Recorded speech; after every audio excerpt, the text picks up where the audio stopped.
sa premier invité gi noonu. yegg si na BSP from Mauritanie Sénégal bon c'est la deuxième fois d'après li ñu comprendre ci moom mu ñëw Sénégal non seulement pour présenter ñu cette vidéo salaamaaleykum. maaleykum salaam. C'est Atoumane du groupe BSP NDB de Nouadhibou. ah BSP groupe la. C'est un groupe. ah yow rek ñëw ana ñi ñeneen ñi ci des. On est deux. Mooy sama copain bii nii. ok il est à Nouakchott. ok man rek ma ñëw. ok Atoumane. ok donc mooy. man c'est Abba kii c'est Samira kii c'est Mado Diaw kële c'est Kals. ok yoon noonu leen di suivre tout le temps c'est à la télé donc. enchanté c'est un plaisir ñu jël la ci plateau bi. loo bëgg a lekk loo bëgg a naan comme tu viens de la. non ba mu fi ñëwee léegi kontaan naa trop si ataaya bu ma naan fi léegi. suñu yaay moo yëngal sa bopp bi nii. moo yëngal yuur bi nii. kooku noo def boo ci ñëwee dugg avant ngay nuyoo ma wax la kuy kooku. kooku moom mooy Adja Vessel. dégg nga ñun suñu papa. mooy tonton Vessel. suñu papa Allemagne la nekkoon. mais suñu yaay moo ko immigré loo mu ñëw. ñibbisi donc kooku mooy sama yaay lu mu la jox rek tarkal la nga xam ni. bàyyi na ko macha allah kontaan nañu bu baax a baax un grand plaisir dajante ak yéen comme lu ma waxoon sànq Mado ma ne yéen. du Youssou Ndour rek moo nekk star même yéen ay star ngeen. parce que comme que da ngeen ne TFM télé seetu bi la. askan bi ñun fële du ñuy wax ni TFM moo nekk foofu tamit bëgg naa nga taxaw fa nu am lu ñu ci waxtaan parce que wala baax na maa jégalu. bëgg naa nga dellu si un peu ci parcours bi kan ngeen créé déjà. groupe bi est né en 97 donc on faisait du rap bu dëgër bi noonu doon def. hardcore bi.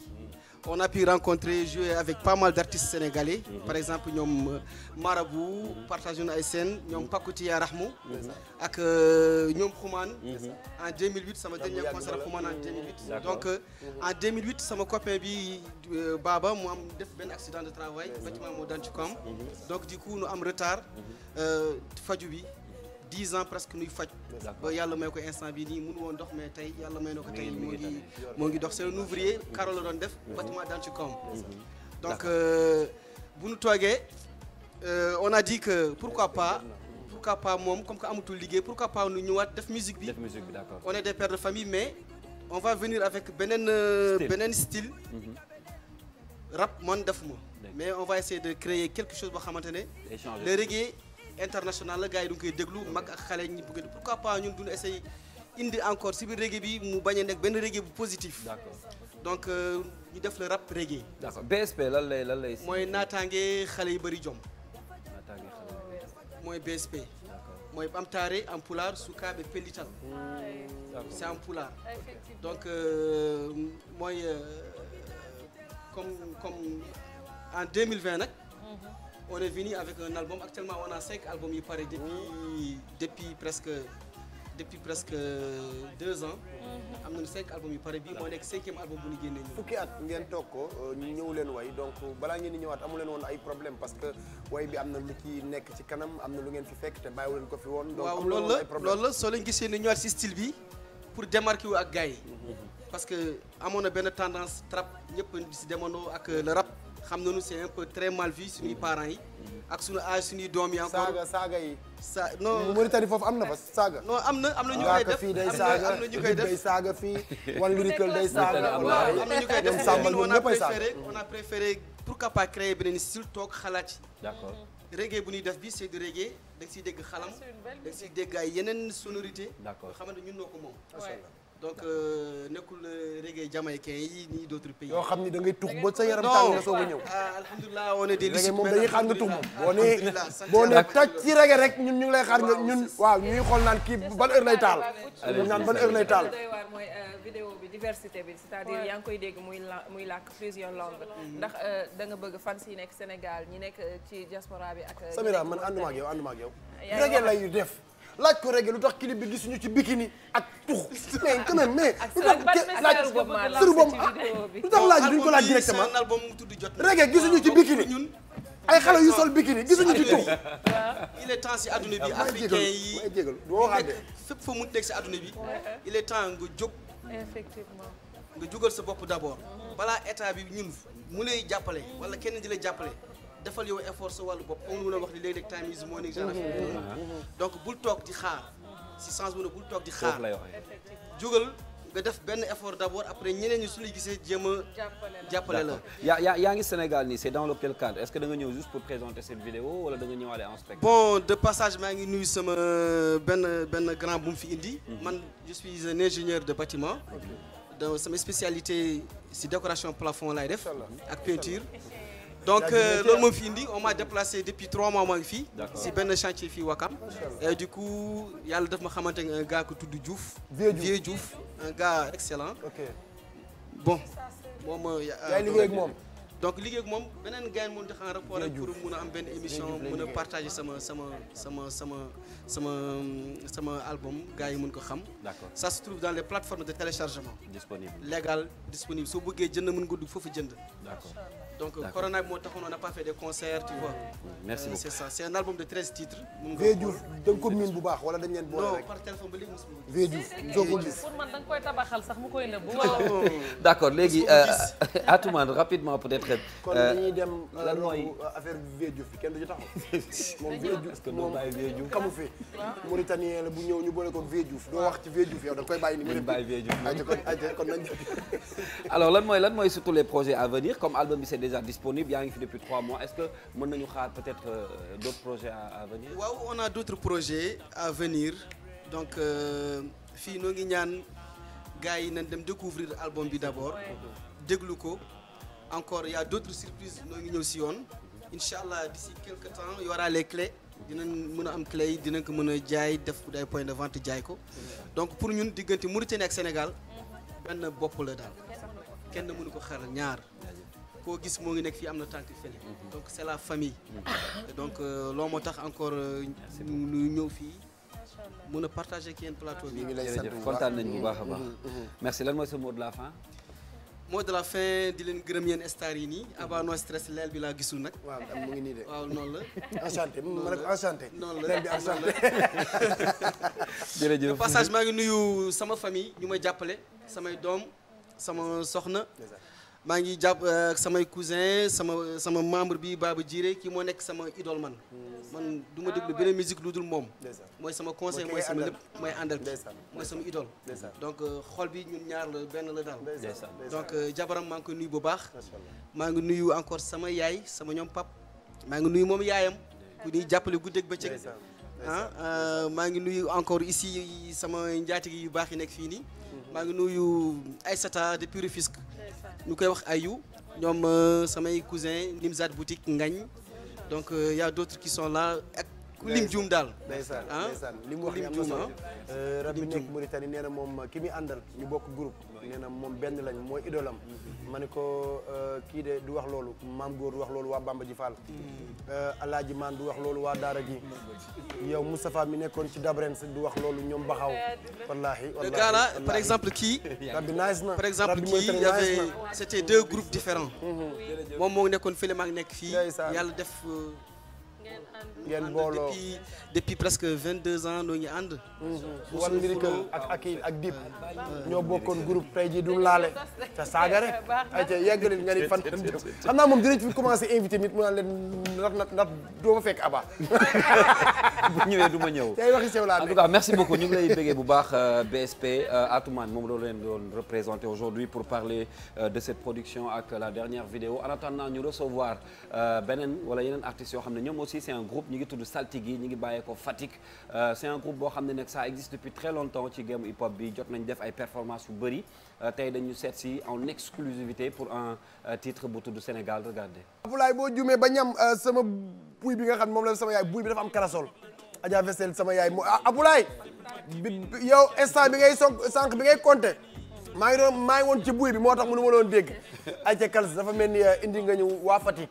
waa Fatick ñoo dellu si balaa ñu nuyoo kals doo ma may rek ma nuyoo rek son excellence le président de la république moom la ñu dénk soxna Mariam Faye Sall mu baax mi. son excellence mooy Bayu Amadou. Bayu Ibrahima Khatoum. première ki nga xam ne moom mooy ministre bi nga xam ne moom la ñu jox sport bi. monsieur Makhtar Ba foofu la dëkk Fatick. Dage bay liggéey ak Makhtar Ba Dage Mamadou Ngom ñaa sama xarit la foofu la dëkk ca Fatick. lii yëpp yaa ngi dégg. boo bëggee ma lii yëpp kals boo gisee ma taxaw fa. waaw suñu billet yi nga xam ne mooy match mardi bi. waaw ñoom dañ ñëwoon bu ñu ñëwee woo ma te wooguñ ma. ba léegi damay fàttali sama bopp rek waaw pour sama billet yi. mbaa yëg nga ni billet yi jeex na tamit. doxalal ci saltige yi. aca ñu recevoir leen c'est un groupe comme je disais tout à l'heure dañu ñoom am benn particularité bon dañu am lu différent ak les autres mooy style bi ñuy développé ci séeréer saltige ñu ngi leen di nuyu bu baax bàyyi peut-être King salaamaaleykum. ñu ngi ziar gars yëpp di jaajëfal ñi nekk fii ci plateau yi après di jaajëfal aussi ñu ñuy seetaan jaajëfal. alors yéen da ngeen yàgg ci game bi mais bon patience bi gis nañ ko ci jot ngeen def ay projets yu bëri représenter un peu Sénégal ci style bi ngeen di def en un moment sax je me disais que peut-être da ngeen xaw a arrêté tuuti mais ça c'est une surprise yu bëri vidéo bi ñu ngi disponible depuis début ci lan ngeen nekkoon pendant ce temps. Voilà, depuis lors, nous sommes sur le bonhomme de chemin parce qu'on a sorti notre premier album en 2009. Après, on a presque fait le tour du Sénégal. Donc, en 2015, nous avons gagné notre deuxième album. Donc, en 2020, on a fait Sorano, guichet fermé. Donc, on a fait des projets Uberi. Donc, des ligues avec des partenaires Uberi aussi. Donc, son bien le Sénégal. On est en partenariat avec l'agence sénégalaise de promotion touristique. Donc voilà. Donc non qui est neex ki néna le Sénégal. Sénégal. Parce que ñom ñi ngi dëkk ci Fatick. Néna ay saltige la ñom. Joué nañ Sorano ñu def ko guichet fermé yéen a ngi dégg. Néna ñu ngi liggéey ak ay partenaires yu bari. Néna ñom ñoo ñëwaat wayaat Sénégal bi nga xam ni seen doomu dëkk mooy président bi waa kii bu tëggee Sorano du fees waa kii du ñu am ay partenaires yu bari mais du ñu liggéey xaw ma ayer xaw ma naka la tudd. Voilà voilà boy sama xol du neex sama toogee fi bàyyi ma dem. président ñu yor suñu kaayam léegi donc je parle à la ASP dañu nekk en partenariat ak ñoom donc moo waral son Sénégal parce que ñun dañ gëm ne dafa jot gars yi di bañ a complexé au fait parce que tey au Sénégal da ngay gis famille bu ñu jëlee vacances dañuy préférer dem Europe te pourtant dañuy Sénégal am na ay bërëb yoo xam ne macha allah quoi donc spécifiquement donc boo ñëwee dans les îles du Saloum foofu noonu li ngay wëri feneen mi ngi foofu donc boo desee Sénégal aussi li ngay wëri feneen mi ngi fi quoi te je pense que ñu ñoo mën a jaay suñu réew donc ci cadre boobu noonu moo taxoon on a noué benn partenariat ak agence bi donc def aussi benn festival bu tudd le festival Fadidi ak ñoom boo xam ne on a reçu presque de 300 personnes yoo xam ne ñoo leen logé au niveau des îles du Saloum on a fait des activités pour wone les merveilles du Sine on a reçu aussi ay universitaires parce que dem nañ ba ñoom suñu festival bi da leen intéressé maanaam ay étudiants yoo xam ne dañuy yëngu ci wàllu tourisme jógee université Saint-Louis université du Sud Saloum donc ñëw bokk ak ñun événement bi voilà c'est ça donc depuis loolu ci lañ nekk donc continuer aussi suñu bonhomme de chemin. projet ngeen vendre le Sénégal comme on dit ndax projet boobu da ngeen ciy continuer ba ci kanam tuuti wan ñu les merveilles du Sénégal ou bien da ngeen koy yemale fii aussi. kon dañuy non c'est dafa am campagne pour 2024 kon xanaa. dafa am continuité parce que c'est un projet boo xam ne première édition bi ñu ngi ko def daaw en juin 2021 donc ñu ngi waajal deuxième édition bi ak agence bi donc day nekk benn projet boo xam ne day continuer voilà da ngeen ñu gën a wanaat réew mi. voilà merveille yi ci réew mi. voilà parce que Sénégal campagne ale pour 2024. yow mais sànni xorom politique. non ça n'a rien à voir avec la politique. Voilà ça n'a rien à voir avec la politique ñun ay acteurs de développement lañ donc on est des acteurs donc ñun. Et comment ça se passe la culture à Fatick? Ça se passe super bien donc voilà ñu ngi koy jëmmal. à commencer parce que ñun suñu ku ñu xam-xam ne ñun dañoo gëm suñu cosaan ñun ay séeréer lañ donc day feeñ ci suñu musique day feeñ ci suñu lépp donc ñun suñu cosaan la ñu am suñu aada la ñu am donc moom la ñuy fësal un peu partout donc du ñun kese am na ñeneen ñoo xam ne ñu ngi def voilà di def le même travail aussi quoi. voilà kii mën naa ko laaj kii. laaj ko yéen mosoo leen gis président ak sa diggante ak yàlla. non président wax na la ko recevoir nañu. ah gis ngeen ko. gis nañ ko toog yéen a yor ci mukaayu président. man li ma leen bëggoon laaj quand même je vois que les images sont très très belles donc kan moo leen defal li nga xamante ne moom moo di vidéo bi parce que yéen yi ngeen ma naan Fatick ngeen nekk est-ce que benn maison bu nekk Fatick moo ko def wala fii ngeen liggéey avec des jeunes. xamuñu nag Saldé ku ñu xam-xam ne ñun dañuy bëgg wone maanaam talent yi nekk au niveau local. donc ki def la vidéo c'est un fils de Diofior. donc Diofior la dëkk. donc di yëngu ci wàllum audiovisuel. donc dañuy bëgg a wone ñun maanaam. li ñu am quoi. donc parce que ñun loolu lañ gëm. dañ gëm ne ñun am nañ benn expertise bu nekk expertise locale bu fa nekk. donc il faut ñu wone leen. donc moo tax on a préféré travailler ak moom wone ay talent am donc ku gis vidéo bi xam ne li muy def mën na ko. c'est un gars bu tudd à l'île aux Basses. félicitations comme ñun la ñu xam ñu ànd ak ñi nga xam ni kenn xamu leen. ñu vulgariser leen ba àdduna xam ni waaw mën nañu. donc lan mooy projet yi gën a important est-ce que comme wax nga ni bon en 2020 moo doon spectacle bi là est-ce que album mi ngi ñëwaat wala lan ngeen di teg à l'avenir. voilà là ñu ngi ci suñu 3e album di ko liggéey donc d'ici peu dinañ ci communiquer pour la sortie à part album bi ñu ngi ci projet 2e édition di waajal 2e édition wu projet Faridi bi donc en même temps donc en décembre ñu ngi waajal le grand théâtre aussi voilà. xam naa ni seen ànd bi léegi mu commencé am problème de. kii rek mooy wax kii du wax. moom tey dafay jóg pour jaxase rek xaajale. teyul ni mu nekkee. c'est que kii du may kii mu wax. ah ci mu kay wax. yow jox ko kii mu wax li dafa neex yow li nga tontoo Abba yow ci li la Abba jaaraatal ci li nga waxoon. li ma waxaat yow moom ñàkk nga kese. ñaaw li ma tontu tontu ko. ñun dañuy toppaat rek. tey moom la ñu wax loolu. li ñu wax si guddi gi rek la ñuy def si suba si. ay saltige lañ quoi duñ def au hasard. waxoon na la kii dafa yëngu tey. ok mais c'est normal bu yëngu tey ah. sa liggéey ñu wax nañ leen lii. non c'est normal c'est normal nga yëngu tey. normal nga yëngu parce que ay saltige nga recevoir sa plateau. parce que Abba daawul naan na kaas bi ba mu jeex. jékki saay naan na lii. wane na ay yéreem bëggoon wane lu ne. saltige ñëw nañ ci seytaane. waaye ñii dinañ la faj. en tout cas. alors surtout des collaborations loolu laa leen bëggoon laaj pour ñu jeexal. gis nañu Fatick bëri na ay artistes yu fa nekk ay PMD ay Kazi MC ay colonel ñoom ñëpp ñu ngi représenté. mais lu tax du ngeen collaborer dama gis ku nekk day defal sa bopp dara te yéen a bokk même style yi ngeen di def à peu près lu tax du ngeen di collaborer. pourtant ñu ngi koy def ñu ngi def ay collaboration quand même parce que albumu colonel quand même on a fait pas mal de morceaux ak moom. d'ailleurs su concert am moom moo nekkoon dem à l'université ñu ngi fa woon donc PMD aussi mu nekk un frère donc voilà c'est plus que musique je pense que boole c'est plus que la musique xëy ñu boole donc aussi on a des projets en cours muy Kazi MC mu ñeneen ak ñeneen donc aussi artistes maanaam ñi fa nekk aussi parce que boo xoolee suñu album bi ñuy waajal nii c'est un album boo xam ne dañ ko def en featuring avec les artistes séeréer. D'accord. Voilà pour avec les artistes séeréer pour andi maanaam beneen couleur hip hop mélange ko ak ngel bi donc mu joxe beneen couleur en fait c'est ça. Merci beaucoup lan mooy ce mot de la fin le message. donc di leen remercier ñëpp amoon benn cri de cœur bu ma bëggoon wax parce que ñu ngi ci semaine wu comment on appelle ça forum mondial de l'eau donc ñun fu ñu dëkk muy ak suñu Ndiosmone ba Palmarin on a un problème te il faut que état bi bàyyi ci xel bu baax ñun suñu maman yi à chaque fois donc guddi la ñuy jóg pour mën a am ndox.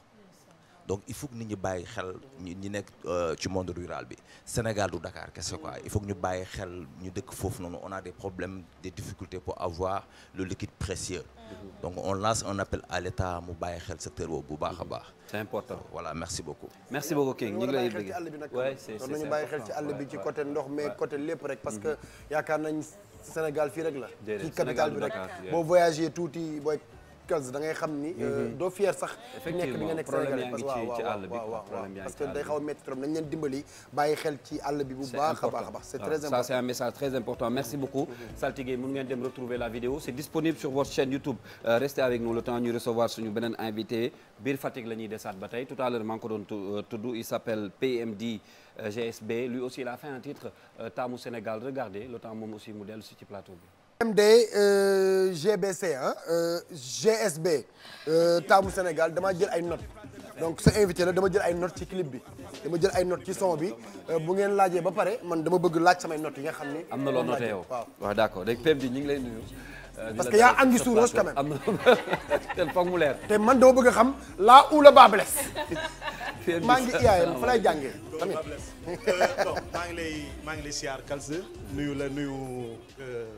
Soxna Mado maa ngi lay siyaar donc nuyu kilifa gi Abba jaajëf donc nuyu ñi leen di seetaan ñi ñuy seetaan muy ci YouTube bi Facebook en direct télé ak seen plateforme yëpp maa ngi nuyu ñi nga xam ne ñoom ñooy kal ci seetaan émission bu prestigieuse bu am solo bii nii aussi ci carrière artiste. alors artiste enseignant mais aussi bi ma lay njëkk a découvrir bon PMD rek laa doon dégg lu tax ñu teg ci GSB bi léegi. bon pourtant PMD y a toujours eu GSB mais xam nga boo nee PMD ñu bëri dañuy ak PNJ donc mu am benn différence mais le concept c'est le slogan qui vient à chaque fois GSB mooy gëm sa bopp bi donc ça a toujours été comme ça muy sama page yi muy à chaque fois quand on faisait une vidéo c'est vrai on mettait tout simplement PMD je l'ai dit que donc pour plus de précision maintenant ajouter GSB pour que les gens puissent vraiment moins identification bi gën a simple donc PMD c'est le prénom et non Pape Mat Diouf donc GSB c'est le concept gëm sa bopp. yow yàgg nga ci game bi aussi comme yeneen gars yi parce que yàgg naa la gis ci ay spectacle nga resté toujours ci ce style mais on dirait que des fois sa carrière dafay xaw a je sais pas yéex parce que yaa ngi essayer allier les deux jàngale bi ak musique bi comment tu fais pour pouvoir gérer les deux. waaw bon je pense que répondre nga ko dès l'instant qu'il y a eu jàngale dafa am benn quantum horaire boo xam ne donc daf lay da nga ko war a def da nga ko war a matal donc man lundi ba vendredi damay jàngale donc le week-end pratiquement man maa ngi ci yeneen business yeneen liggéey donc aussi musique bi c'est une passion boo xam ne voilà donc dama ciy def li ma ci war a def maanaam ak respect parce que doo ko fowee il faut respecter d'abord les Sénégalais qui te regardent il faut respecter la télévision ñi lay invité d'abord amener là-bas de la qualité et donc je pense bien que le fait de vouloir mieux faire retarde c'est vrai un peu ma carrière ça moi j'en suis conscient par exemple boo nekkee un enseignant tu sors un album, tu dois faire des plateaux de télévision qui doivent se faire le matin, tu dois beaucoup bouger, donc tu vois la communication. Donc là, tu risques de gagner cet album, accompagnement sérieux, donc c'est vrai que ça a un peu ralenti, mais on a pu trouver des stratégies qui nous permettent un peu d'avancer, de faire avec, et je pense que maintenant, ça va un peu bouger. Ce qui m'a le plus attiré ci vidéo bi mooy lyrics yi déjà boo ko déggee moo tax sànq bi nga ne enseignant la ça m'a pas étonné enseignant en quel. waaw mais bon xam nga. si lan ngay jàngale. nasaraan laay jàngale de ci école français donc élémentaire. donc je suis là-bas depuis 15 ans. oui j'ai fait. macha allah nag seen dëkk bi ngeen dëkk dafa bari ay bopp macha allah. macha allah waaw jërëjëf ñu catu kaar. macha allah waaw nee naa macha allah ci commencement bi. nee naa macha allah ci commencement bi. dañuy pare ci yow invité bu ñëw laser boo tontoo ci kii man maa ngi ñëw de parce que man damaa préparé xale di nga ñëw. ci lyrics yi en fait. waaw lyrics yi xam nga man je me dis que moment bi ñu nekk nii. c'est vrai que j'ai eu des anciens élèves yoo xam ne aujourd'hui ils sont à l'université Cheikh Anta Diop ils sont dans les universités du pays ñeneen ñi ñu ngi ci ay sax peut-être là ay postes de responsabilité ay parents d'élèves ñu ngi may seetaan xëy na woo na élève am ne ko doom ci kaay seetaan seen monsieur moom mooy wax je pense que image boobu dafa war a am loo war a def donc kii jàngal sa doom te des fois xamuloo ko wala nga koy gis de temps en temps li muy def dafay am image yu muy refléter donc loolu ça doit bouger et puis c'est une chanson boo xam ne je pense que mën naa ko teg classe sax jàngale ko parce que déjà le fait maintenant de teg rimes yi le fait maintenant d'écrire un texte totalement en français qui parle maintenant du tourisme de ce pays et qui parle maintenant Abba dafay tooñ mais j'ai vu et c'est une parenthèse may profité j'ai vu il a fait un travail extraordinaire ci taamu Sénégal boobu parce que il fallait c'est pas au-delà de tout simplement wane li Sénégal am. Absolument. Nous étions dans une période de crise boo xam ne y avait la Covid ñëw jaaxal ñëpp bloqué toutes les frontières les gens ne pouvaient pas sortir. Arrivé à un certain moment on s'est dit que donc bul génn sa kër amoon na arrivé à un certain moment mu ne non tëj nañ frontière yi bul génn sa dëkk. ku mel ni Abba dem dans les hôtels somptueux de ce pays montrer que attention faut pas avoir le complexe si on ne part pas à Dubaï si on ne part pas peut-être aujourd'hui au Maroc en France ou aux États-Unis on a la possibilité maintenant d'aller aux îles du Saloum on a la possibilité maintenant d'aller dans un hôtel de la place etc etc. boo demee ci ngay xam ni et puis am na yu rafet yu fa nekk moo tax bi ñu génnee vidéo bi on a appelé les acteurs il y avait le ministre des sports nga xam ne au moins quand on parle maintenant de la foofu balaa ngay dugg foofu sax damay bàyyi déjà Abba dinaa ñëw foofu parce que xam naa si fi nga bëgg a dugg damay bàyyi Abba notes yi mu joxe ok parce que man damaa jël ay notes dañu Sénégal yemul ci biir Dakar rek ok mais financement yi tamit warta yem biir Fatick rek parce que gis nañ doomu Fatick ñëw def clip way Sénégal même thème bi nga way ñëw taamu Sénégal donc financement yi fan lay jógee. bon en principe man je parle à la télé. et yaakaar naa ne ñàkkuma fayda samay partenaires aussi ñàkkuñu fayda ba jox ma ay millions nga taxaw laajee ñu ne jox nga millions. kenn jox ma ay millions man. je suis quelqu'un qui se bat. et quand je dis aujourd'hui non on est en partenariat. et mais quand on fait une vidéo avec Iris Ave. caaxaanuñu. ci vidéo bi laa doon ñëw. donc quand on fait une vidéo avec Iris ça c'est du sérieux quoi donc. ASPT mënuñ ma jox. la moitié de ce que j'ai dépensé pour faire cette vidéo-là. Pour au moins préserver. Accompagnement am na mais accompagnement ça veut pas dire que ñoom ñoo financé wala ñoom ba benn préfinancé yow nga dem doxal. Tu as un projet. Par exemple pour parler de ce pays il y a des gens yoo xam ne un secteur bu mu concerné mais ñooñu il faudra leur dire que attention. parce que bi nga génne vidéo bi tu as fait une conférence de presse sous la présence du ministre Matar Ba gis naa image. oui du DG ASPT Pape Mahawa du DG de la Société nationale de recouvrement parce que aussi loolu j'ai dit man par exemple. comme li Matar Ba moo ma jàngal 1999 donc c'est comme on peut pas donc ñun ñooy bokk maanaam di ko di waxtaan c'est quelqu'un boo xam ne je partage avec lui autre chose que en dehors de la musique. Quand il a vu la vidéo il m'a dit que mais lii lan nga ci bëgg a def ma ne ko non j'ai envie de faire autre chose. J'avais appelé les gens maintenant dans un restaurant de la place ñu toog consommer xool la vidéo waxtaan avec la presse et les partenaires. Après on s'est trouvé on nous sommes allés dans un hôtel bu baax fay après moom mu ñëw toog kilifa yi ñëw. ok c'est très important. Au moins ñëw toog expliquer nit ñi ce qu'on a voulu faire et ce qu'on faisait parce que bu ñu nee diw jël na Coupe d'Afrique c'était juste au retour de la Coupe d'Afrique. ñu ne jël nañ Coupe d'Afrique tous les yeux sont braqués vers le Sénégal mais celui qui avait dirigé cette délégation là on a besoin de lui demander que yéen nan ngeen jaay image Sénégal ba Sénégal au-delà de mu jël coupe mu jël équipe fair play moom mu wax ci ñoom aspect bi mu def Papa Mahawa mi yor ASPT. c'est mon fils sama doom la parce que papa moom la ñu tudd donc il m'appelle père. donc ak ñeneen ils viennent il accompagne. léegi PMD fii du classe de bu ñu ko bàyyee moom lépp da koy jël temps am jël léegi ci clip bi la ñuy dem parce que clip bi Iris moo ko def père Boubacar Ba ñoom Abdou ñoom Gabi donc c'est la famille boo xam ni c'est des professionnels quand même liggéey strict ak tamit du yomb ci ñoom ñu gis ci clip bi Augustin Senghor. Bon Augustin Senghor c'est quoi oui non c'est important et je vous dis que Augustin moom du ñëw kese moom kese day ñëw pourtant nag ci financement yi laa nekk ni ko tey waaw ci financement yi nga ne mais pourtant nag Augustin yàlla xam na ne peut-être sama dimbali woon nag peut-être yéen a gisandoo vidéo bi non sa question yi dafa bëri mais je veux dire que on était en train de tourner la vidéo à Gorée moom mu nekk juste c'était bi ñuy préparer CAN bi muy préparer aussi pré-campagne am il était en visite de proximité dans le quartier il nous a trouvé là-bas il m'a dit ah ok Papa Mate tu es là donc ñu waxtaan bi mu ñëwee gars yooyu di jouer affaire bi di fecc c'était beau il était présent maag mu ñu taxaw di seetaan les gens en ont profité maintenant pour ak image yoo xam ne bu fa nekkutoon duñ ko am parce que waaw à Gorée kenn du taal feu comme le maire est là sur place les gens allument le feu c'était très beau on en a profité maintenant pour chasser ces images bi yoon rek mu jeex question bi rek laa am mu jeex c'est une obligation wala dañ la ko solliciter wala yaa ko xalaat femme bi nga choisir ci clip bi dafa nduroog première dame torop fan la choix bi jógee sama question jeex na. pourtant il y a quelqu'un qui m'a dit que dafa niroog deux personnes kenn ki ne ma dafa niroog Mado kenn ki ne ma dafa niroog Aïcha Koné. bon pour ki dafa première dame mais yow ki dafa première dame mais je pense que du moom peut-être je serai le futur Macky Sall serait non du moom xam nañu du moom mais dama ni ndax kenn waxu la comme ñu financé clip bi neewuñu la il faut nga jël ko niroog première dame. non pour dire vrai le casting c'est Iris qui a fait le casting. Mamadou m'a envoyé l'image je pense la vidéo à 2 jours avant.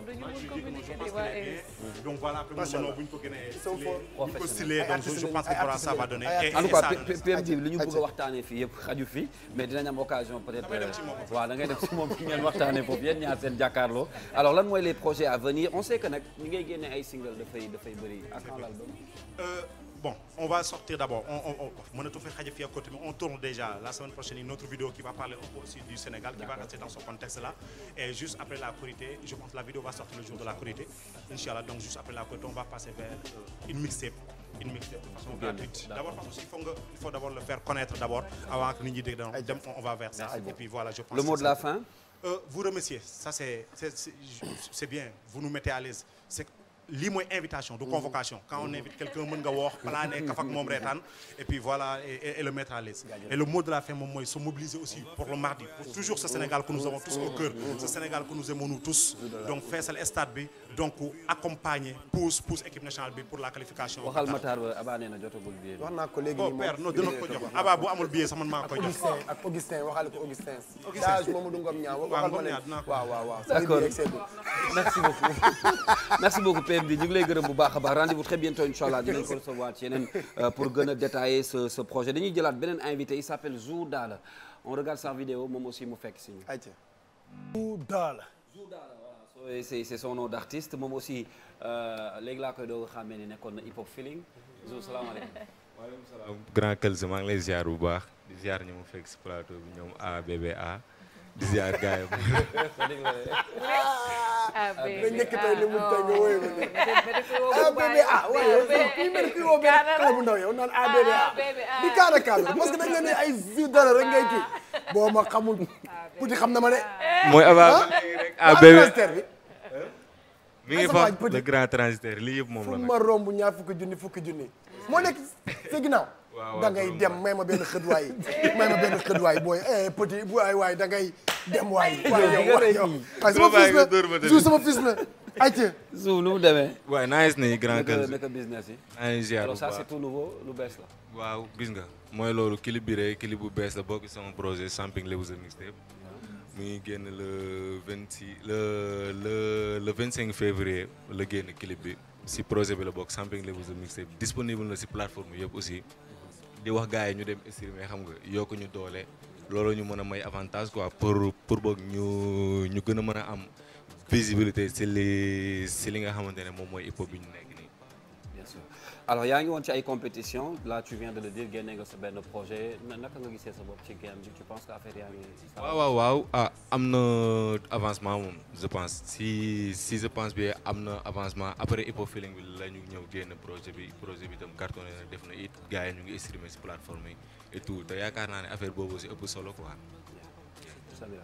Zou daal man choix ghetto bi laa bëggoon xam pourquoi ghetto.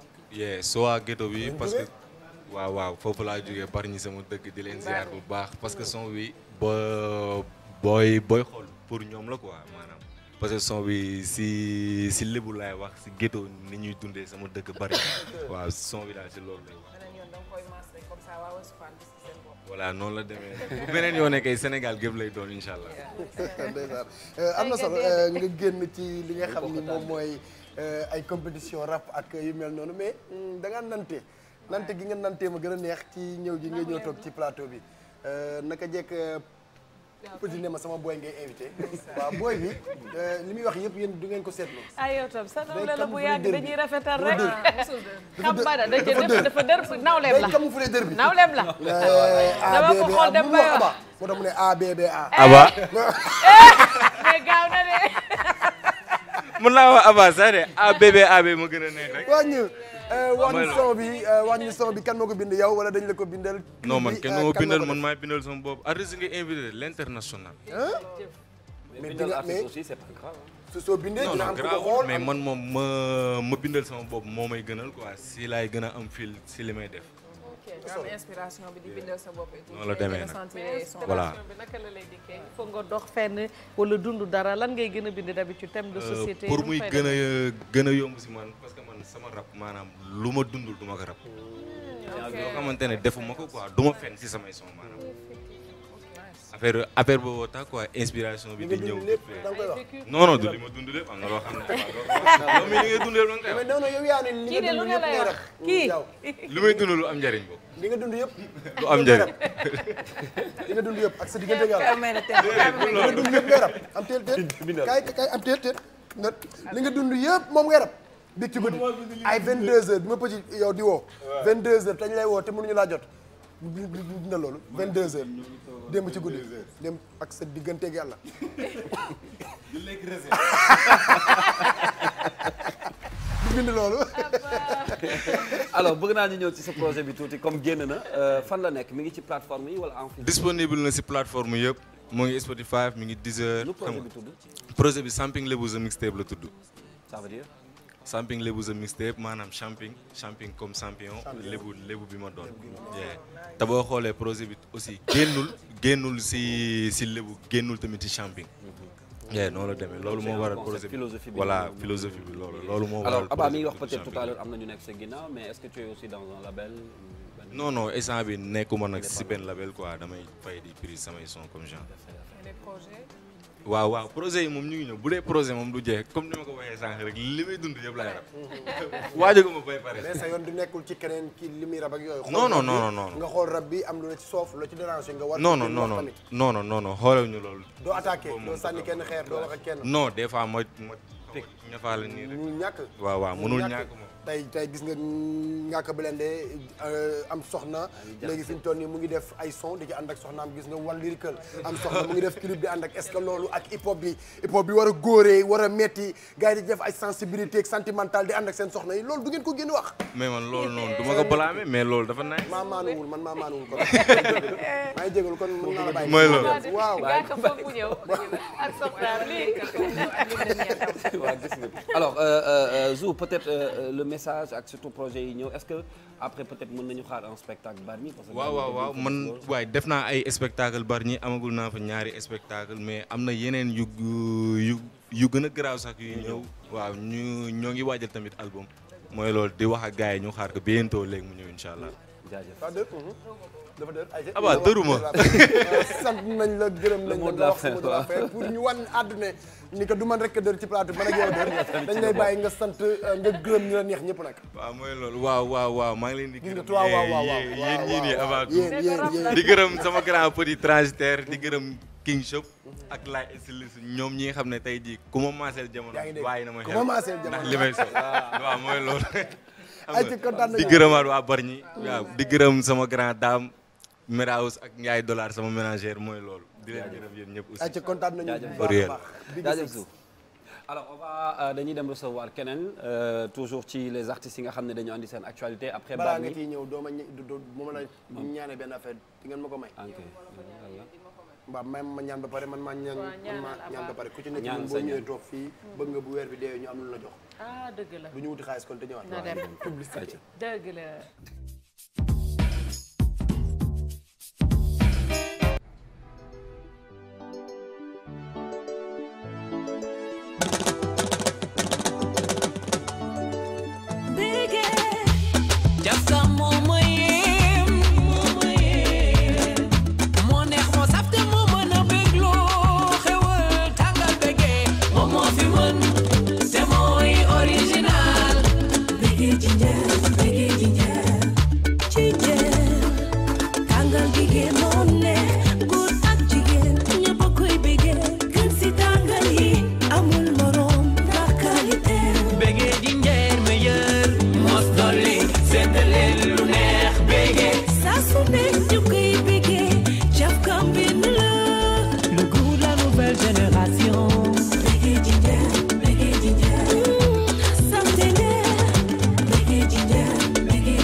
Présente le comeback de Assane Ndiaye, le lead vocal après la sortie de son album Hommage à Thione Ballago Seck After Covid ce samedi 26 mars à partir de 20h au Terrou-Bi. Kokan la ñu ne Assane Ndiaye et le ngewel gi.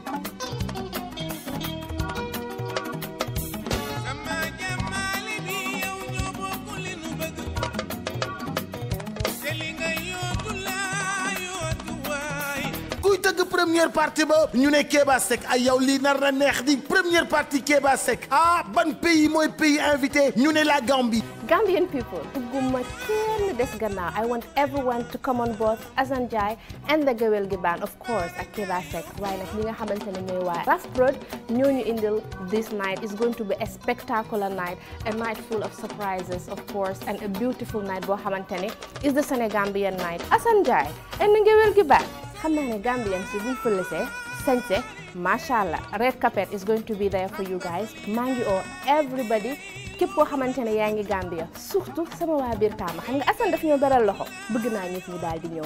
attention ce 26 mars du yomb réservé leen ci 78 592 42 54 ci 78 592 42 54. You can contact us on +221 78 592 42 54. non du ma leen may dara Assane Ndiaye ngéwél gi ak waa Raf Prod. le 26 mars teeru bi dina neex.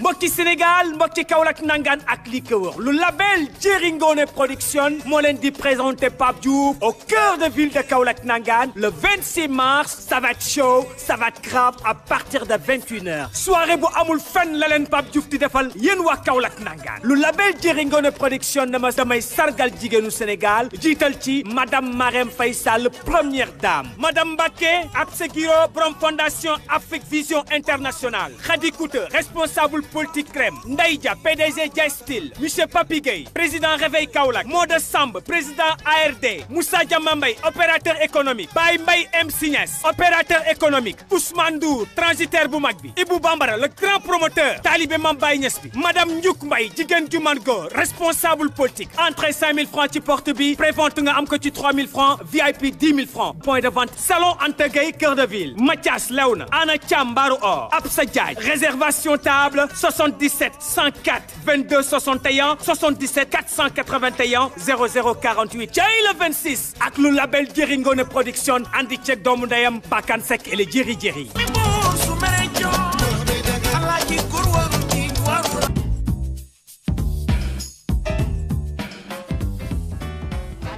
merci beaucoup tey la samedi Kaolack tey la samedi ca teeru bi waaye tey la samedi tàngal bégee tey la samedi ci téléspectateurs yi toog ci seen i kër di ñu seetaan tey la samedi ñu am beneen invité Biggy Six Kals. alors Biggy Six la ñuy recevoir ci plateau bi moom aussi c'est un artiste sénégalais qui vit en France. mais Kals chaque samedi. yaayu Astou Mbaye ma nga Suisse. Jeri Ngone Malobe Samba. chaque samedi. Kals yaay ji day toog di ñu seetaan. ndeysaan.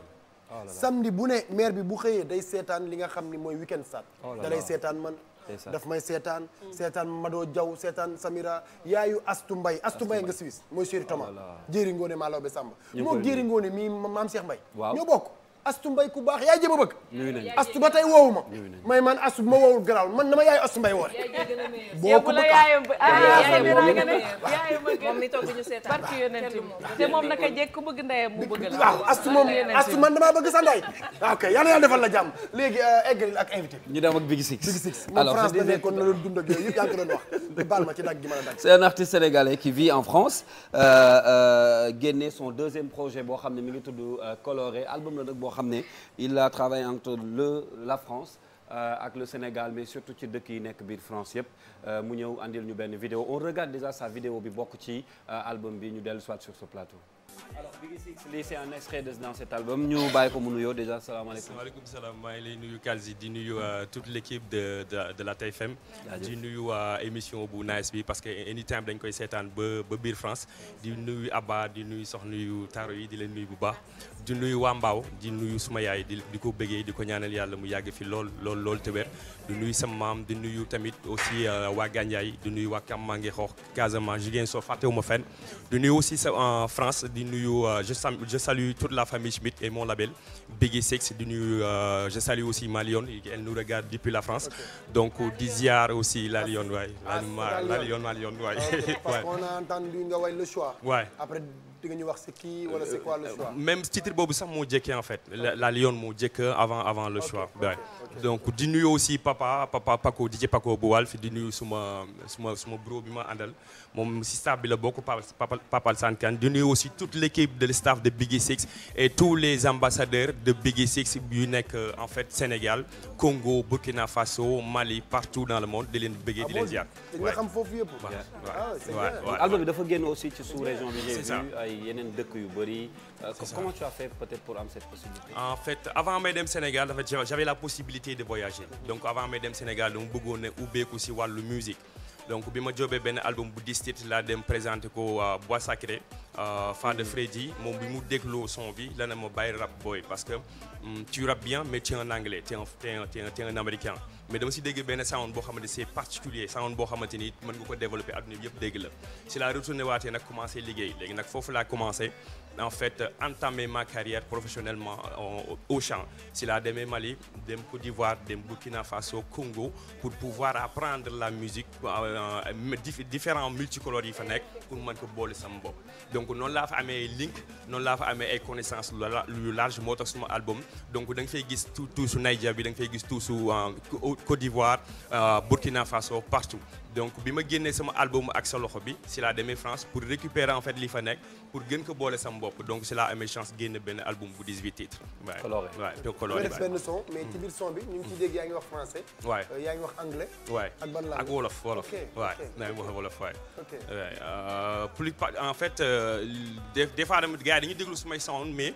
damay wax wolof mais duñu xam ndax wolof lay wax parce que dafa am benn voilà parce que dafa am musicalité bi may def en fait dafa am benn ton boo xamante ni moom nga koy waye dafa am benn accent boo koy waye donc lu musique bu si nekk rek muy reggae muy hip hop muy leneen ak leneen même bu fekkee reggae la sax des fois da ngay dégg naan di way comme des Jamaïcains te pourtant ils chantent en wolof léegi musique bi moom moo laaj loolu mais boo déggee bu baax li may wax des fois moo tax sax des fois damay sous-titrer vidéo yi pour gars yi mën a dégg li may wax mais à chaque fois même premier couplet lu si bëri wolof lay doon quoi. bien loolu su ko waxee dama koy jéem a damay fàttaliku Ama Dieng ak voilà très bien c'est ça c'est ça transition bi jóge ci rap bi pour way c'était difficile.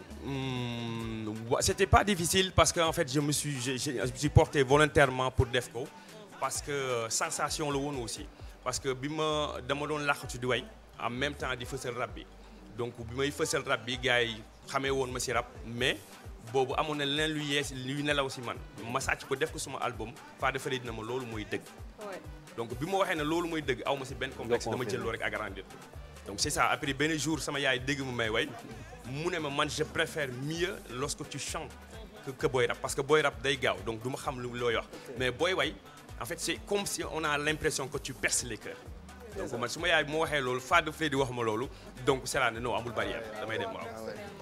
lan nga gën a sentir way bi waaw xam nga ñëpp mën nañ ko nangul moom mu ne mais pourtant rap bi mën naa ci gis naa ci sama bopp wala dafa tegg sa yaay xam nga xale yi ñoom xale yi léegi yaayam moo ni way la gën a sentir muy def yow nga ni ko diggante way bi ak boo ci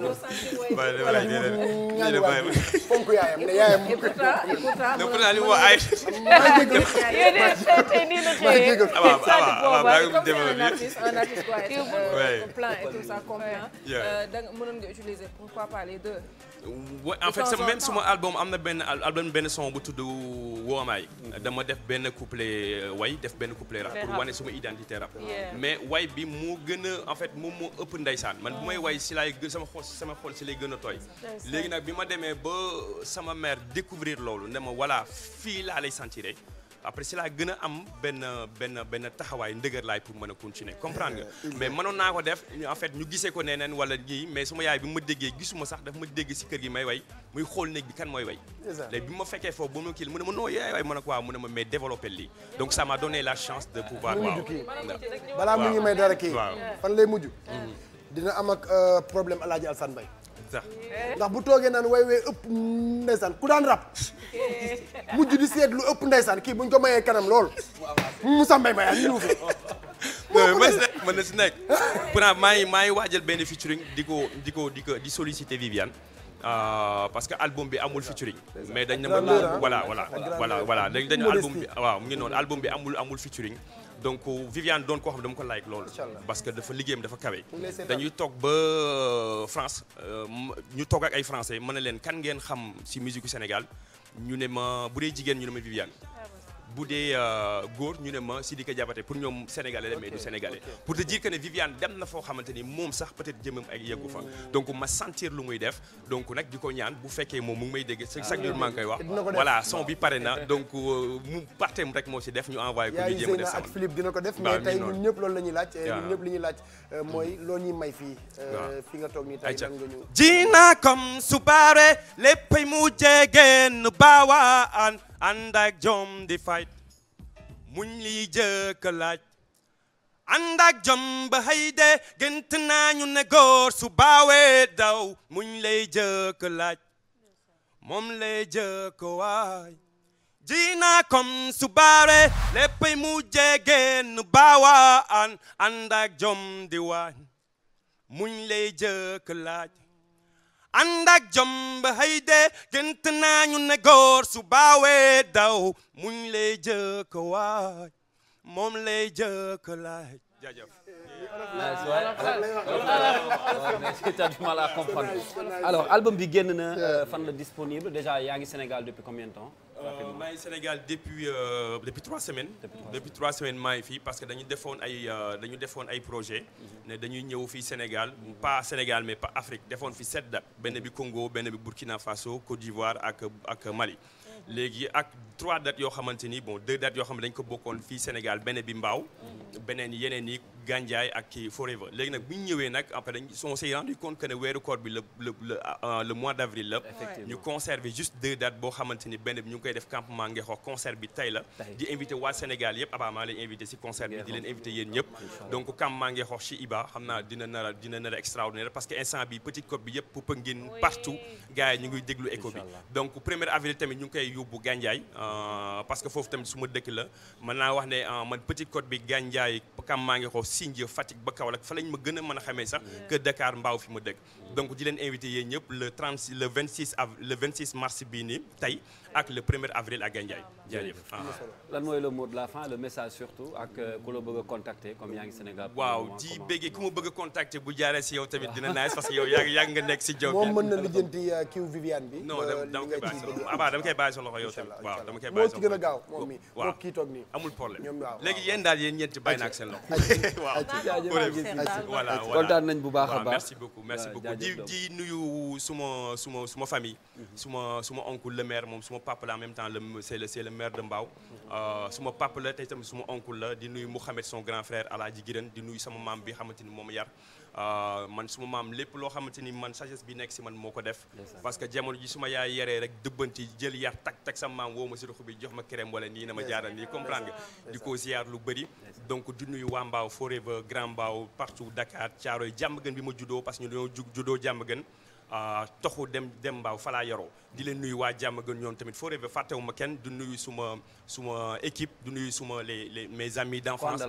waa di nuyu tamit Paco Walfadjri di ko ziar lu bëri jaajëf di leen jox rendez-vous aujourd'hui ce soir à 20h à campement Ngexox bu ko kenn tardé en même temps di leen joxaat rendez-vous le 1er avril à Gandiaye aussi tamit au nom de toute l'équipe ñu ngi lay baalu laaj bi la kii laaj ñu ngi la koy baalu non mais waaw ñu ngi la koy baalu merci beaucoup jaajëf bi ngi sëg si ñu koy bëgg alors ñu recevoir peut-être suñu dernier invité avant ñu jeexal sa artiste bi Boubacar Diallo qui va venir ñu seetal sa vidéo le temps mu yegg si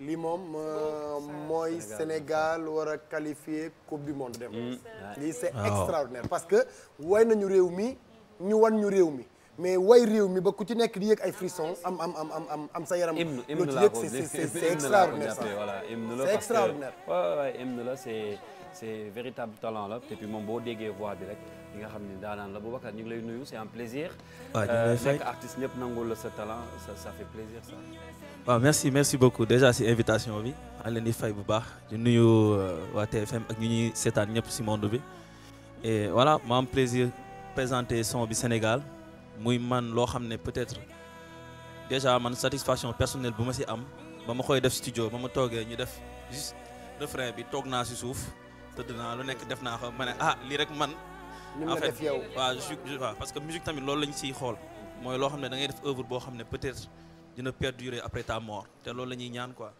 waaw. kii moom yaay artiste. en tout cas non moom xam na ko parce que man xam nga lu tax man dama am ci moom beaucoup de respect. parce que man damaa nekk ku mënul toog benn place. kii mën na maa teg benn place. waaw man buy way damay préférer toog conf. seetaan Boubacar parce que dafa bari ay ruq yoo xam ni mën na faa dugg. dafay way dafay interpréter way ku nekk. artistes nationaux yi internationaux. daf lay jël seen ay wayaat am facilité nekkaat ci. da ngay sëgg fi nga sëgg buñ la waxee kii way nii ci kaw scène bi du kii mënoo ko gëm. la preuve tout à l'heure kii mi ngi foog ni Ismaïla Lo moo nekk. c'est grave ces voix là lan moo lay may facilité ba est-ce que da nga ko jàng wala c'est juste un don comment tu fais pour réussir voix yooyu ngay dajale muy génne ay sonorités yu wuute. waaw xam nga affaire de voix moom c'est un peu difficile à expliquer mais boo demee ba ci ginnaaw nga seetlu man amoon naa facilité même ba may jàngi daara.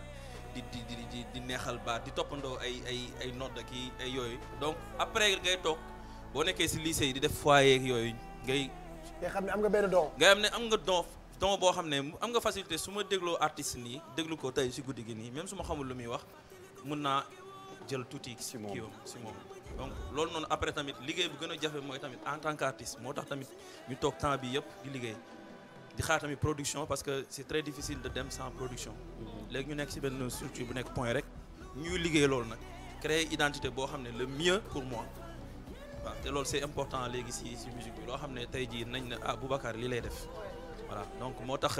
c'est un peu dommage ci talent bu mel ni yow vous avez des difficultés à avoir des maisons de production ay labels et pourtant il y a des grands yu fi nekkoon nga Sankara su ma juumul tu as eu à travailler peut-être avec Awadi à un moment mais lu tax ngeen di am problème si yéen la wala li ngeen di soxla ngeen dul fekk ci maison de production yi. waaw maison de prod xam nga dafa jafe déjà pour préciser musuma signé que beneen maison de production.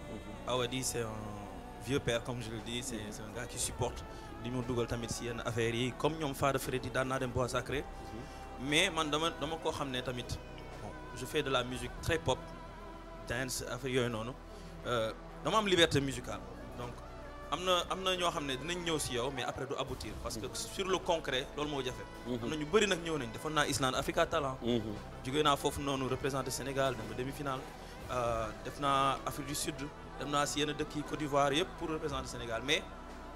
Après dans le concret loolu moo jafe mais man du ma xaar kenn damay continuer di jouer am sama orchestre di jouer di dem di ñafe ba am producteur boo xam ne tey jii ñu ngi ci projet album bi mi ngi avancé bu baax a baax léegi nag il faut que ñu xamal Sénégalais yi ban genre musique la ñuy def.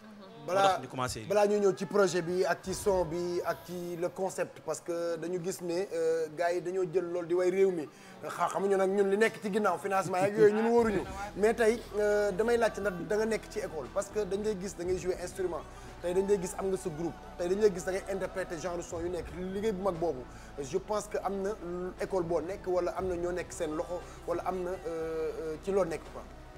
waaw man mosuma dugg école de musique mën naa ne école de musique bu ma dugg mooy YouTube. YouTube di seetaan ay artistes yoo xam ne dañoo am particularité comme ay Ismaël Lo Youssou Ndour Baaba Maal ay Michael Jackson parce que pop bi may def musique positive tamit laa bëgg a def donc je tiens à ça parfois tamit quand tu parles de producteur am na producteur yoo xam ne da ngay ñëw ñu ne la waaw lii la wala lii. voilà donc man tey ma ne la man lii la man mënuma ko parce que am na lu ñu ma yaree donc du coup c'est un peu compliqué mais alhamdulilah yàlla sutural nañu depuis ñuy def musique musuñu ñàkk dara ñu ngi liggéey puis di am respect di fu ñu bëgg a dem fa donc loolu rek sant. en tout cas musique am bëgg naa ñu utiliser ko ci li nga xamante ne mooy documentaire wala ba ci série yi parce que daf lay jox émotion sànq maa ngi doog a déglu son bi de mais sincèrement j'ai toujours le cœur qui bat sincèrement. ak voix yi ci suuf quoi. exactement donc mën nañ ko utiliser ci documentaire yi comme ci série yi nga xamante ne parfois day am ay émotion et tout. un peu dogguma le son de Baaba Maal Samira boo amee sa mbokk bu gaañu boo bëggee. Wakanda dañ koy teg ko c'est ça.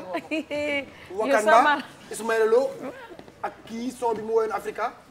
tey jii yow tey bu amee sa benn mbokk bu gaañu nga am envie jooy te mënoo jooy tegal son bi tegal son bi da ngay seetaan après nga seetaan ko rek nga jooy donc c'est ay son la yoo xam ni mais fan la choix wu jël voix yi fan la jógee fan nga xamee ni bii voix mooy gën a ànd ak son bi mooy gën a mën a triste wala voix bi peut-être ku ko déglu mën nga jooy fi man nekk nii genre style voix yi lay soxla loolu yow yaa ko def wala sa équipe. waaw déjà son bi producteur bi moo ñëw composé ay instrumental yu bëri comme def benn kii bu simple mu ne ma tànn si benn pour ñu commencer.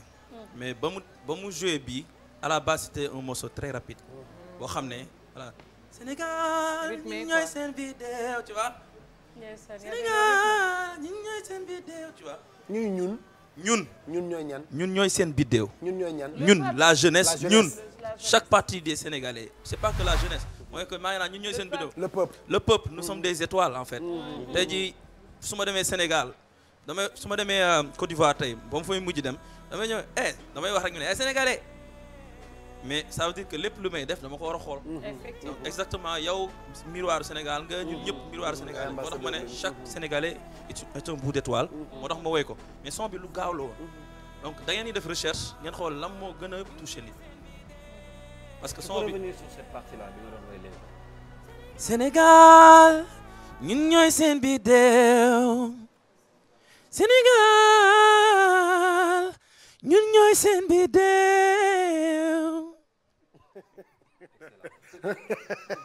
eggali nga ni da ngeen doon seet xool lan mooy. voilà si recherche bi la. ça prend le temps qu'il faut. maa lay wax depuis novembre ñu ngi si liggéey. yéen damay wax de man du ma bëgg n'importe qui de. man du ma ni n'importe qui dafa mën wala dama ko fan wala yooyu de waaw man bu ma nee damaa bëgg rek c'est parce que am na lu tax. lu leer donc loolu la def nañ ay versions yu bëri. mais version bi nga xam ne moom moo tax bañ koy déglu suñuy tànk damm ñu toog ci salle boobu ci studio bi mooy bii donc on s'est tous dit que c'est ça qu'il faut peu importe que streaming bi mooy mainstream bi mi ngi fii ak tout mais on va quand même aller avec ça un truc solennel te maa ngi préciser tamit pour nga wax financement amul benn financement bu si dugg lu dul suñu production pour mu leer Likma moo def vidéo bi tamit maa ngi koy remercier bu baax parce que sonal naa ko si trop day def ba pare ma ne ko non fii dafa ëpp fii dafa lii sonal naa ko bu baax.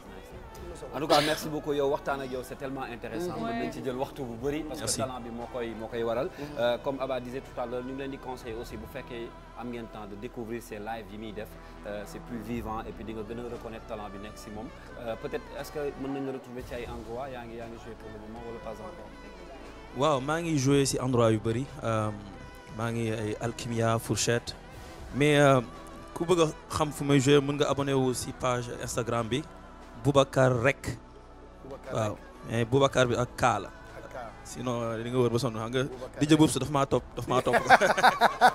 bàyyi grand bi sama grand bi daf maa topp donc YouTube bi tamit Boubacar officiel la donc vidéo bi disponible na son bi tamit disponible na si plateforme légale yëpp ku ko bëgg a jënd tamit ñu jàpp si parce que loolu la ñu am mooy que tey jii bu ñu defee œuvre yu mel nii nit ñi tamit xam nga jël ko def ko seen yëf def ko si film ñii def ko si leneen parce que loolu tamit lañ siy wër quoi. am na solo ñun en tout cas ñun amoon nañ contentement bu fort. di ànd ak yéen amoon nañ contentement bu fort tamit leen wéttali yéen ci seeni salle mais dafa am suñu élément boo xam dafay anniversaire. waaw day monter day superviser ci SSP xale la boo xam ni xale bu jigéen la mais dafa bëgg jinjeer ak petit cola. joyeux anniversaire à toi Banna dundal lu bare waaw loolu daa bëgg jinjeer ak petit cola moom loolu ay plat préféré am la. jinjeer ak petit cola bëgg na ko loolu joyeux anniversaire et dina ko ñëpp souhaiter joyeux anniversaire. waaw joyeux anniversaire Banna c'est une femme vraiment ku merveilleuse comme moom c'est rare ma gis ko boo ko gisee tout le temps mi ngi afficher le sourire et tout ça et c'était pas évident donc joyeux anniversaire. yow xam nga ne ñun bëgg nañ la torop dundal rek yow. ouais dundal comme Samira l'a dit yow moom on te porte dans notre cœur man comme ni ma koy waxee rek tu as été mon coup de cœur parce que sama rakk kii topp ci man ma namp jox ko banaa la tudd et puis madame Ba yow itam moo tax saa yi ma la gisee cofeel googu dama koy am kon nag yàlla na la yàlla may nga eggaleeg sa sago et continue sur cette voie parce que xale bu jigéen la bu am jom fonk liggéeyam happy birthday et enjoy your day. Voilà, comme ni ko ñëpp waxee on te souhaite un bon anniversaire longue vie santé prospérité et puis yàlla bàyyi la wax nga yeggali sa liggéey ak sa sago happy birthday. avant ñun ñëpp ñuy tëj avant ñu non waay yow loolu du fi xaj waay ay woyal joyeux anniversaire loolu du fi xaj waay avant ñun ñëpp ñuy tëj dañuy bàyyi Sam wax ñu lan mooy programme yi tey yaakaar naa ni balaa ñuy jox moom Boubacar mu wax le mot de la fin ñun ñëpp ñu daal tàggatoo. waa kii laa leen di jox événement yi fi am ci week-end bi fu ngeen mën a dem rek donc Nder mi ngi fi nga xamante ni mooy héritage entrée 10 000 dîner ngeen am ko ci 20 000 francs waaye aussi fi nga xamante ni mooy Cheikh Ibra Fam génne na album mu tuddee ko Peace in Africa mën ngeen dem tey def séance d'écoute bi wala danse réception lépp mën ngeen dem defi ko fële ca Lomans Art House rue de la pharmacie fële ca Mamel waaye aussi Tal Events mooy wax ni que DJ Laurent ak DJ Eduardo ñu ngi leen di jox rendez-vous tey fële ca Metz Glamour 3e édition bi fële ca adresse 86 rue de Merci donc centre socio-culturel la ngeen daal di fay dem ngeen ambiance ci week-end bi. ayca loolu mooy programme bi tey yaakaar naa ne yéen ñëpp am ngeen ko sama waa ji c'est quoi le mot de la fin ak lan mooy. loo ñuy may rek Mado loo ñuy may. waaw dama leen di gërëm déjà rek yéen ci invitation bi ak témoignage yi c'est très important pour un artiste déjà loolu rek c'est super enrichissant maintenant tamit di wax rek que album bi mi ngi ñëw gars yi nañu abonné ci réseaux sociaux yi et ñu xaar ko di tamit ñaan ñëpp jàpp ci match bi parce que instant yi nii man bokk na ci sama ñaan yi gën a fort yi instant yi nii voilà parce que lépp lu ñu am Sénégal la tey tamit waaw jël nañ Coupe d'Afrique mais dañu war a représenter encore Sénégal fu gën a sori donc na ci ñëpp def ñaan yi ñu war a wàccee kaamil ñu wàccee bible yi ku nekk def li nga mën ñu boole xool yi nu ñu defoon ba manko wuti ndam li ñu def ko dem qualifié Sénégal yëpp a ngi lay seetaan ñëpp a ngi lay xool te yaakaar naa ni clip bi la ñu peut-être xàmmee ci yow wala bu ñu lay xàmmee ci émission yi lañ lay xàmmee fekk ñu la en live tey doo ñu may benn son loo mën a interpréter ci côté international rek tuuti rek nga foo ci fii ñii xam ni waaw tuuti rek. There's a place in your heart and I know that it is love And this place could much brighter than tomorrow. And if you really try, you find there's no need to cry. In this place, you feel there's no other sorrow. And there are ways to get there. If you care enough for the living, make a better place. To make a better place. Heal the world. Make it a better place. For you and for me and the entire human race. There are people dying. If you care enough for the living, make a better place for you and for me. Boubacar rek bu ngeen demee jaajëf ci page yu Instagram am Boubacar rek ngay def ak ka donc Boubacar rek bu ngeen demee ci YouTube bi def Boubacar di ngeen gis ay vidéo am gis ay live am di ngeen découvrir xale boo xam ni dañu koy bàyyi xel bu baax a baax la musique sénégalaise mën na dépendre ci moom. Il est extraordinaire. Espoir la ci musique sénégalaise et puis je trouve même pas les mots mais bravo. Nice. Temps bi jeex na li ñu mayoon. Voilà donc je te remercie rek man ki ma habillé tey Ensao donc Seynabou Touré moom laa àndaloon ci sama série bi ma doon def pour représenter la femme. Elle est joignable au 77 830 23 29 donc li nga xamante ne moom laa sol muy ànd ak lu nekk moom la di ngeen ko ci sama Insta wala sama page Facebook et puis bonne continuation à toi Seydi Diallo. Merci beaucoup yow àll sûrement.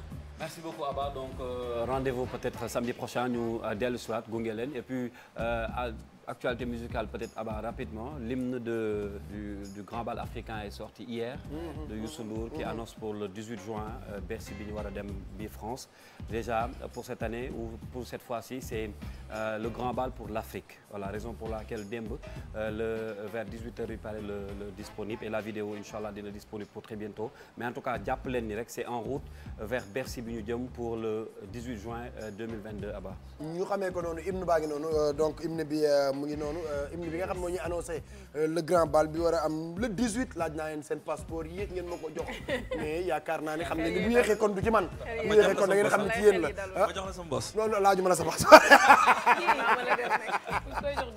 moom tàmm na def ay première partie Youssou def na ko si sees daal di koy def fi nga xam ne moom place du souvenir xam naa ne grand bal boo ci tegee lu metti dañ lay yóbbu nga def première partie Sam di jaajëfal téléspectateurs yi ak surtout internautes yi jàkkaarloo woon nag ñun dañu seetaan vraiment di leen souhaiter bon week-end di souhaiter sama team bi bon week-end ak ñi nga xamante ne ñooy les hommes de l'ombre donc di leen jox rendez-vous mercredi fële ci seetu bi sur ça ngeen rester scotché sur les programmes de la TFM. xale yi nañu am jom xam ni far du jëkkër.